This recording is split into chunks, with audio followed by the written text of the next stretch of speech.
ओम शांति। आज हम अव्यक्त वाणियों की श्रृंखला शुरू कर रहे हैं। आज हम इसी श्रृंखला में 25/1/69 के अव्यक्त बाप दादा के महावाक्य सुनेंगे। समर्पण की ऊंची स्टेज, श्वासोश्वास स्मृति। बाबा ने कहा, अव्यक्त स्थिति में स्थित होकर अव्यक्त को व्यक्त में देखो। आज एक प्रश्न पूछ रहे हैं, सर्व समर्पण बने हो? तो जवाब आया, सर्व समर्पण है ही। तो बाबा ने कहा, यह सभी का विचार है या और कोई का कोई और विचार है? सर्व समर्पण किसको कहा जाता है? सर्व में यह देह का भान भी आता है। देह ले लेंगे तो देनी भी पड़ेगी, लेकिन देह का भान तोड़कर समर्पण बनना है। आप क्या समझते हो, देह के अभिमान से भी संपूर्ण समर्पण बने हो?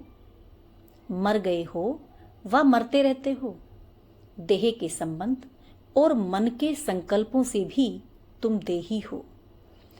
यह देह का अभिमान बिल्कुल ही टूट जाए, तब कहा जाए सर्व समर्पण में जीवन।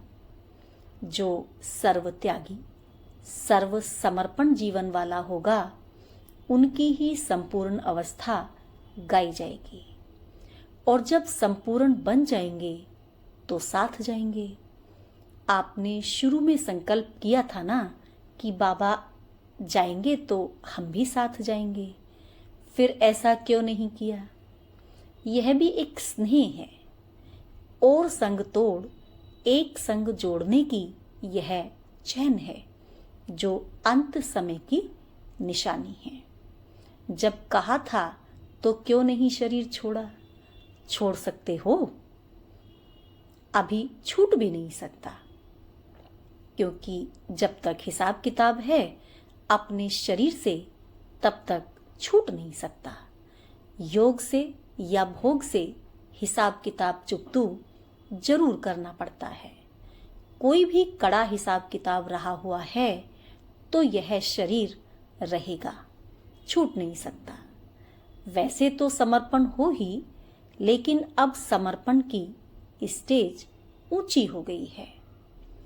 समर्पण उसको कहा जाता है जो श्वासोश्वास स्मृति में रहे। एक भी श्वास विस्मृति का ना हो, हर श्वास में स्मृति रहे।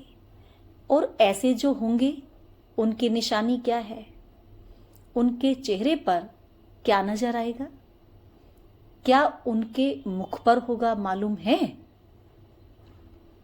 तो जवाब आया, हर्षित मुख। बाबा ने कहा, हर्षित मुक्ता के सिवाय और भी कुछ होगा? जो जितना सहनशील होगा उनमें उतनी शक्ति बढ़ेगी। जो श्वासोश्वास स्मृति में रहता होगा उसमें सहनशीलता का गुण जरूर होगा। और सहनशील होने के कारण एक तो हर्षित और शक्ति दिखाई देगी। उनके चेहरे पर निर्बलता नहीं।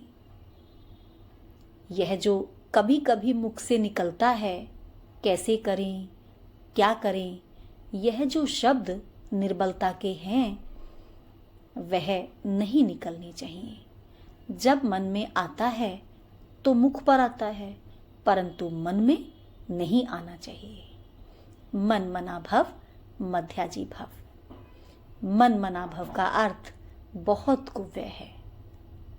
मन बिल्कुल जैसे ड्रामा का सेकंड बाय सेकंड जिस रीति से जैसा चलता है, उसी के साथ साथ मन की स्थिति ऐसी ही ड्रामा की पटरी पर सीधी चलती रहे, जरा भी हिले नहीं, चाहे संकल्प से चाहे वाणी से। ऐसी अवस्था हो, ड्रामा की पटरी पर चल रहे हो, परंतु कभी कभी रुक जाते हो। मुख कभी हिल जाता है, मन की स्थिति हिलती है, फिर आप पकड़ते हो। तो यह भी जैसे एक दाग हो जाता है। अच्छा, फिर भी एक बात अब तक भी कुछ वाणी तक आई है, प्रैक्टिकल में नहीं आई है। कौन सी बात वाणी तक आई है, प्रैक्टिकल नहीं? यही ड्रामा की ढाल जो सुनाई, लेकिन और बात भी बता रहे थे। वह यह है, जैसे अब समय नजदीक है, वैसे समय के अनुसार जो अंतर्मुखता की अवस्था वाणी से परे अंतर्मुख होकर कर्मणा में अव्यक्त स्थिति में रहकर धारण करने की अवस्था दिखाई देनी चाहिए, वह कुछ अभी भी कम है। कारोबार भी चले और यह स्थिति भी रहे, यह दोनों ही इकट्ठा एक समान रहे, अभी इसमें कमी है। अब साकार तो अव्यक्त स्थिति स्वरूप में स्थित है, लेकिन आप बच्चे भी अव्यक्त स्थिति में स्थित होंगे तो अव्यक्त मुलाकात का अलौकिक अनुभव कर सकते हो। एक मुख्य बात और भी है, वर्तमान समय ध्यान पर देते हैं जो तुम्हारे में होनी चाहिए। वह कौन सी है? कोई को आता है जो मुख्य साकार रूप में भी कहते थे, अमृत वेले उठना। अमृत वेले का वायुमंडल ऐसा ही रहेगा। साकार में अमृत वेले बच्चों से दूर होते भी मुलाकात करते थे, लेकिन अभी जब अमृत वेले चक्र लगाने बाबा आते हैं तो वह वायुमंडल देखा नहीं है। क्यों? थक गए? इस अमृत वेले के अलौकिक अनुभव में थकावट दूर हो जाती है, परंतु यह कमी देखने में आती है। यह बाप दादा की शुभ इच्छा है कि जल्दी से जल्दी इस अव्यक्त स्थिति का हर एक बच्चा अनुभव करे। वैसे तो आप जब साकार से साकार रीति से मिलते थे तो आपकी साकारी स्थिति बन जाती थी।